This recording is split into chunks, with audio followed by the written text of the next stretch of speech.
আসসালামু আলাইকুম। দেশ ও দেশের বাইরে যেই যেখান থেকে ভিডিওটা দেখছেন সবার প্রতি ভালোবাসা রইল। ভিডিওটা স্ক্রিনে যে ভিডিওটা দেখছেন ভিডিওটা দেখে অবশ্যই আপনারা অবগত আছেন যে এই ভিডিওটা কোন ভিডিও হয়। এই ভিডিওটা বরগুনার যে শিশুকে বোনের জামায় বোনের শ্বশুর ধর্ষণ করলো সেই ভিডিও। আজকে বাংলাদেশ কোথায় গিয়ে দাঁড়ালো? একটা শিশু পর্যন্ত বাংলাদেশে নিরাপত্তা নাই। আমরা এই দেশে বাস করি, আমরা এই দেশেই থাকতেছি, আর দর্শক তারা এই সমাজে বাস করে, অথচ আমরা তাদেরকে সম্মান দিয়ে কথা বলি। আজকে সেই শিশুর এই নির্যাতন কালকে আপনার শিশু হতে পারে, আপনারও বোনের হতে পারে। এগুলো কারা করে? যারা আপনার আশপাশে যারা ঘোরাঘুরি করে, যারা আপনার নিকট আত্মীয়, তারাই এগুলো করে।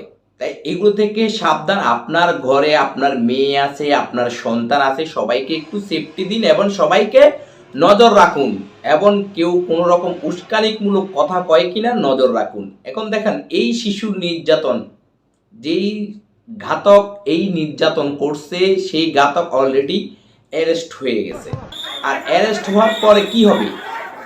হয়তো তার জেল হবে, হয়তো তাকে ছেড়ে দেবে, হয়তো তাকে 5-6 বছর তাকে কারাভোগ করতে হবে। তাতে লাভ হলো ওই শিশুটার জীবন তো আর ফিরে পাবে না, ওই শিশুর জীবনটা তো চলে গেল। আর একটা শিশুর জীবন তো গেল, কিন্তু হাজারো শিশুর জীবন দিয়ে সেই শিক্ষা দিয়ে গেল যে দেশের সমস্ত শিশুর জীবন দিয়ে গেছে। তাই আমাদের উচিত সকল মা বোনদের প্রতি একটু নজর দেয়া, কারণ ঘাতকরা যেই কোনো মুহূর্তে আপনার মেয়ে ছেলে আপনার বোনের উপরে আক্রমণ করতে পারে।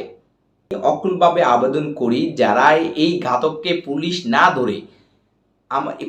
না ধরে জনগণের হাতে ছেড়ে দেখ। আর জনগণের হাতে ছেড়ে দিলে কি হবে?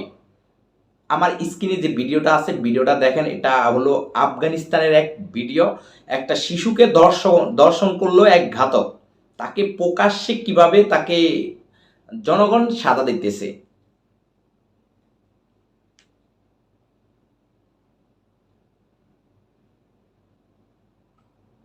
সাজা হওয়া দরকার এরকম যে প্রকাশ্যে দিবালোকে তাকে সাজা দেওয়া দরকার।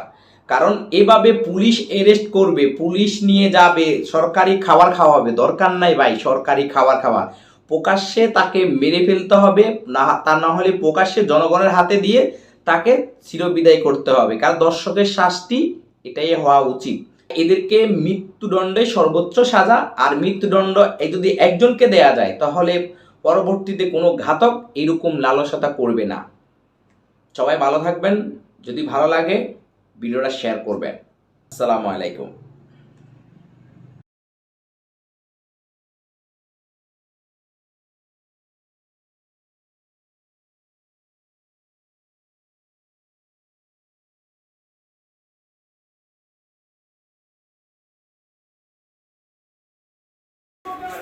নিজ নান্দুয়ালি গ্রামে বোনের বাড়িতে গত শনিবার বেড়াতে গিয়েছিল ৮ বছরের শিশুটি। বোনের বাড়িতেই পাশবিকতার শিকার হয় সে।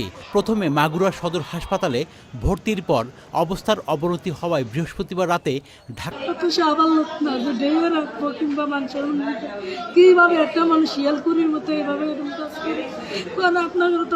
নিচে স্থানান্তর ঢাকা মেডিকেল কলেজ হাসপাতালে পুরাতন ভবনের ডিসিইউতে লাইফ। এ বিষয়ে হাসপাতালের পরিচালক ব্রিগেডিয়ার জেনারেল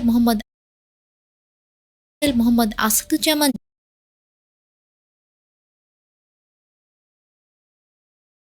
শেখ, জাহেদা বেগম, বাবা হিটু শেখকে, এদের 4 জনকে গ্রেপ্তার করেছে পুলিশ। বোনের বাড়িতে বেড়াতে গিয়ে বৃহস্পতিবার ধর্ষণের শিকার হয় শিশু নাপ্পি। আমাদের বা যাই হোক যে কোনো একটা দরকার। এদিকে খবর পেয়ে টয়লেট ও নির্দিষ্ট আমরা দেখতে পেলাম যে শরীরে মার্ক আছে।